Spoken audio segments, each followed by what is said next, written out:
Assalamualaikum warahmatullahi wabarakatuh. Alhamdulillahirabbil alamin. Nahmaduhu wa nasta'inuhu wa nastaghfiruh wa na'udzu billahi min syururi anfusina wa min sayyiati a'malina. May yahdihillahu fala mudilla lahu wa may yudlil fala hadiya lahu. Asyhadu an la ilaha illallah wa asyhadu anna Muhammadar Rasulullah. Allahumma sholli ala sayyidina Muhammad wa ala ali sayyidina Muhammad. Amma ba'du. Pertama-tama, marilah kita panjatkan puji syukur kehadirat Allah Subhanahu wa taala yang telah memberikan kita kenikmatan, kesempatan, kerahmatan sehingga kita dapat menjalankan aktivitas kita sehari-hari tak kurang suatu apapun. Dan semoga kita tetap menjadi hamba Allah Subhanahu wa taala yang bertakwa, menjalankan semua apa yang diperintahkan dan menjauhi semua larangannya. Tak lupa sholawat serta salam tetap tercurahkan kepada junjungan kita Nabi Muhammad Sallallahu Alaihi Wasallam, dan semoga kita menjadi umatnya dan mendapatkan syafaatnya di yaumul kiamah nanti. Amin. Di sini saya akan menjelaskan sedikit materi tentang Pancasila dalam perspektif Islam. Pancasila sendiri yaitu berasal dari bahasa Sanskerta, panca yang artinya 5, sila yang artinya dasar atau prinsip, yaitu jadi Pancasila adalah 5 dasar. Pengertian Pancasila menurut Notonegoro adalah Pancasila adalah dasar falsafah negara Indonesia, sehingga dapat diambil kesimpulan bahwa Pancasila merupakan dasar falsafah dan ideologi negara yang diharapkan menjadi pandangan hidup bangsa Indonesia sebagai dasar pemersatu, lambang persatuan dan kesatuan, serta sebagai pertahanan bangsa dan negara Indonesia. Pancasila sebagai dasar negara atau ideologi negara mengandung makna bahwa nilai yang terkandung dalam Pancasila menjadi dasar atau pedoman bagi masyarakat Indonesia. Pancasila terdiri dari 5 sila. Yang pertama yaitu sila pertama, ketuhanan yang Maha Esa. Yang kedua, kemanusiaan yang adil dan beradab. Sila ketiga, persatuan Indonesia. Yang keempat, kerakyatan yang dipimpin oleh hikmat kebijaksanaan dalam permusyawaratan atau perwakilan. Yang kelima, keadilan sosial bagi seluruh rakyat Indonesia. Itulah sila-sila yang terdapat dalam Pancasila. Pancasila telah menopang dan mengakomodir berbagai suku, ras, dan agama yang ada di seluruh Indonesia. Untuk itu, Pancasila dirasa sudah sangat sesuai dan tepat untuk mengakomodir seluruh ras, suku, bangsa, dan agama yang ada di seluruh Indonesia. Hal ini dibuktikan bahwa sila-sila Pancasila sudah selaras dengan apa yang ada di dalam Al-Quran maupun hadis. Langsung saja untuk yang pertama, sila yang pertama yaitu ketuhanan yang Maha Esa. Sila pertama ini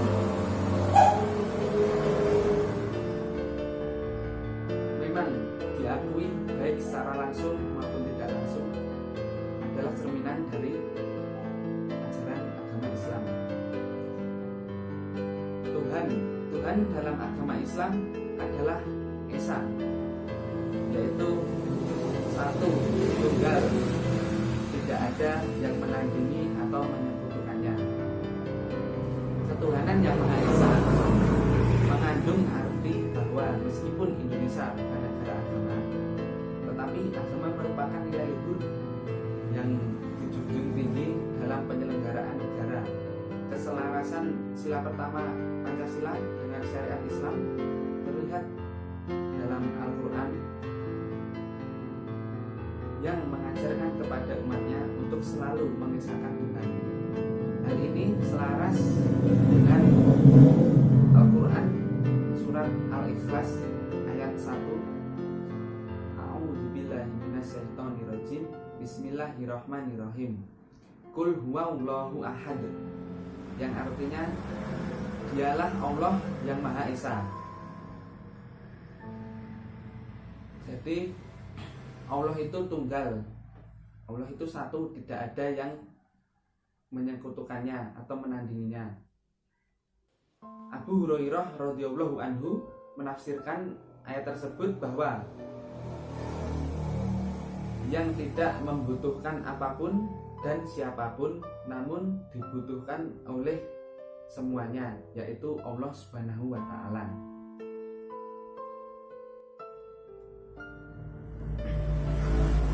Baik, untuk yang selanjutnya sila kedua yaitu kemanusiaan yang adil dan beradab. Dalam agama Islam pun umatnya diajarkan untuk selalu berbuat adil kepada siapapun, kepada sesamanya. Pada sila kedua ini selaras dengan Al-Quran surat An-Nisa ayat 135 yang berbunyi A'udzubillahi minasyaitonirrajim. Bismillahirrahmanirrahim. Ya ayyuhalladzina amanu kunu qawwamina bil qisti syuhada'a lillah, yang artinya, wahai orang-orang yang beriman, jadilah kamu orang-orang yang benar-benar penegak keadilan, menjadi saksi karena Allah. Dalam tafsir Ibnu Katsir dijelaskan bahwa Allah Subhanahu wa Ta'ala memerintahkan kepada hamba-hambanya yang mukmin agar menegakkan keadilan, dan janganlah mereka bergeming dari keadilan itu sedikit pun. Janganlah pula mereka mundur dari menegakkan keadilan karena Allah, hanya karena celaan orang-orang yang mencela. Dan jangan pula mereka dipengaruhi oleh sesuatu yang membuatnya berpaling dari keadilan. Jadi pada dasarnya agama Islam sudah mengajarkan kepada umat-umatnya untuk selalu berbuat adil kepada sesamanya. Selanjutnya sila ketiga yaitu Persatuan Indonesia. Sila Persatuan Indonesia pada prinsipnya menegaskan bahwa bangsa Indonesia merupakan negara kebangsaan, bangsa yang memiliki kehendak untuk bersatu, memiliki persatuan perangai karena persatuan nasib. Persatuan berarti adanya keberagaman, bukan berarti memaksakan untuk selalu sama, tetapi yaitu seperti Bhinneka Tunggal Ika, berbeda-beda tapi tetap satu jua. Persatuan dalam hal ini adalah persatuan kebangsaan Indonesia yang dibentuk atau bersatu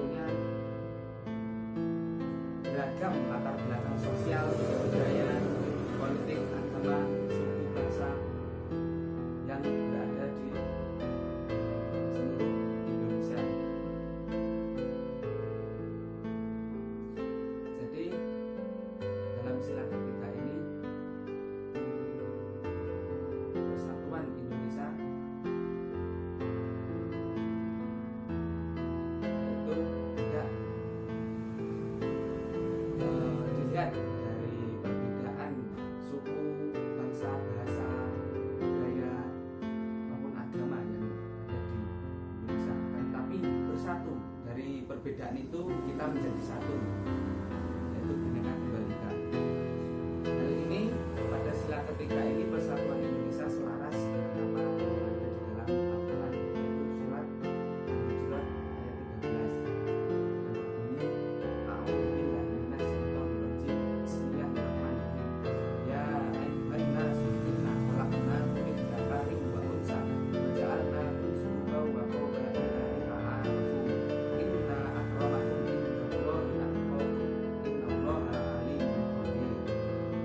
Yang artinya, hai manusia, sesungguhnya kami menciptakan kamu dari seorang laki-laki dan seorang perempuan dan menjadikan kamu berbangsa-bangsa dan bersuku-suku supaya kamu saling kenal-mengenal. Sesungguhnya orang yang paling mulia di antara kamu di sisi Allah adalah orang-orang yang paling takwa di antara kamu. Sesungguhnya Allah Maha mengetahui apa Allah Maha mengetahui lagi Maha mengenal. Quran surat Al-Hujurat ayat 13. Di situ sudah dijelaskan bahwa Allah menciptakan manusia dari seorang laki-laki dan seorang perempuan, berbangsa-bangsa dan bersuku-suku agar saling kenal mengenal. Hal itu sudah selaras dengan sudah sesuai dengan sila ketiga, yaitu Persatuan Indonesia.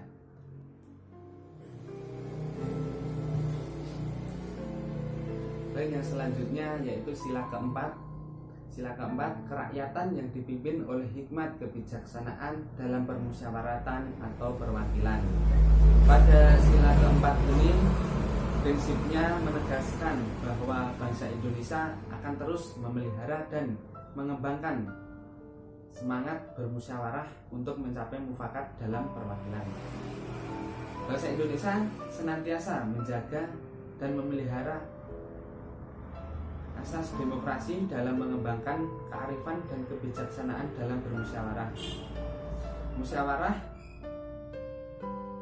mengatasi arogansi perorangan maupun kelompok untuk mendikte segala kebijakan negara. Karena itu, dengan asas kerakyatan, negara menjamin bahwa warga negara memiliki kedudukan yang sama di mata hukum. Sistem kerakyatan dalam bernegara dan berbangsa ini sejatinya sudah sesuai dengan ajaran agama Islam. Pada sila keempat ini sudah selaras atau sesuai dengan Al-Quran surat Asy-Syura ayat 38 yang berbunyi A'udzubillahi minasyaitonirrajim Bismillahirrahmanirrahim wa amruhum syura bainahum, yang artinya dan putuskan dengan musyawarah di antara mereka. Dalam tafsir Al-Marozi menjelaskan apabila mereka menghendaki suatu urusan, maka mereka bermusyawarah sesama mereka agar urusan itu dibahas dan dipelajari bersama-sama, apalagi dalam soal peperangan dan lain-lain. Rasulullah Shallallahu Alaihi Wasallam mengajak bermusyawarah kepada para sahabat dalam banyak urusan, akan tetapi tidak mengajak mereka bermusyawarah dalam persoalan hukum, karena hukum-hukum itu diturunkan dari Allah Subhanahu wa Ta'ala. Jadi pada dasarnya Islam sangat menganjurkan atau mengajarkan kita bermusyawarah agar mencapai mufakat. Jadi dalam menetapkan suatu urusan atau memecahkan suatu masalah urusan, kita dianjurkan untuk bermusyawarah terlebih dahulu agar tidak menjadi perbedaan pendapat di antara banyak orang atau kelompok.